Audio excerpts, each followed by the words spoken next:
आप देख रहे हैं TNB।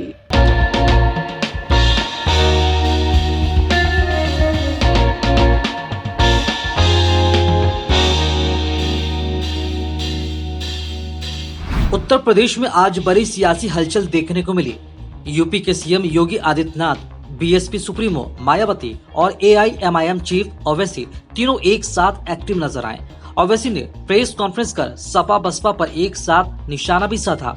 उत्तर प्रदेश की राजधानी लखनऊ में प्रबुद्ध सम्मेलन के समापन समारोह के अवसर पर मायावती के संबोधन से पहले जय श्री राम और जय परशुराम के नारे लगाए गए।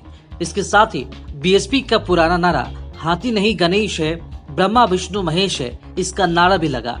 मायावती ने कहा, दलित वर्ग के लोगों पर शुरू से ही गर्व रहा है कि उन्होंने बिना गुमराह और बहकावे में आए कठिन से कठिन दौर में भी पार्टी का साथ नहीं छोड़ा। ये लोग मजबूत चट्टान की तरह पार्टी के साथ खड़े रहे। उम्मीद है कि बीएसपी से जुड़े अन्य सभी वर्गों के लोग इनकी तरह आगे कभी नहीं गुमराह होंगे। और यूपी में प्रबुद्ध सम्मेलन को संबोधित कर रहे बीएसपी सुप्रीमो मायावती ने कहा कि हमारे लोग किसी के प्रलोभन में नहीं आएंगे। यूपी में ब्राह्मण समाज के लोगों का शोषण हुआ है। तो वहीं यूपी के सीएम योगी आदित्यनाथ ने राष्ट्रीय पोषण माह 2021 के उद्घाटन कार्यक्रम में हिस्सा लिया।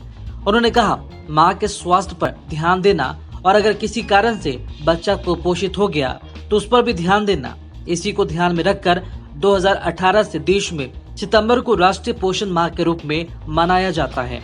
उधर एआईएमआईएम के चीफ असदुद्दीन ओवैसी ने लखनऊ में एक प्रेस कॉन्फ्रेंस कर कहा कि यूपी में पार्टियों ने मुसलमानों का वोट तो लिया, लेकिन जब समय आया तो ये नेता कभी मुसलमानों के साथ खड़े नहीं हुए। ओवैसी ने कहा, हम किसी के गुलाम थोड़ी ही है, अब तक हमने सबको जिताया, लेकिन अब यूपी का मुसलमान खुद चुनाव लड़ेगा और जीतेगा भी। देश का संविधान हमें इसकी इजाजत देता है।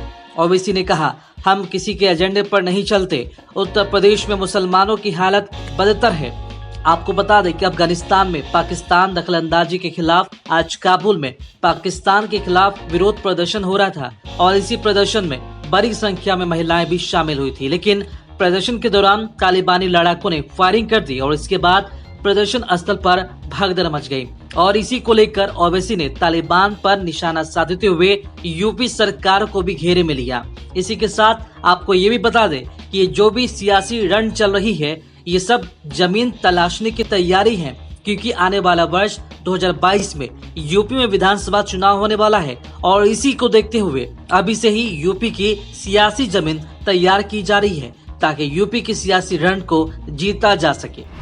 आपको बता दें कि उत्तर प्रदेश के आगामी विधानसभा चुनाव 2022 में अपनी जमीन तैयार करने के लिए असदुद्दीन ओवैसी अयोध्या जनपद में दस्तक दे रहे हैं। अयोध्या जनपद की 5 विधानसभा सीट में से एक रुदौली विधानसभा में मंगलवार को ओवैसी एक सभा को संबोधित कर रहे हैं और जिले की यही एक इकलौती विधानसभा सीट है जहां से उन्होंने शेर अफगन के रूप में अपना प्रत्याशी घोषित किया है।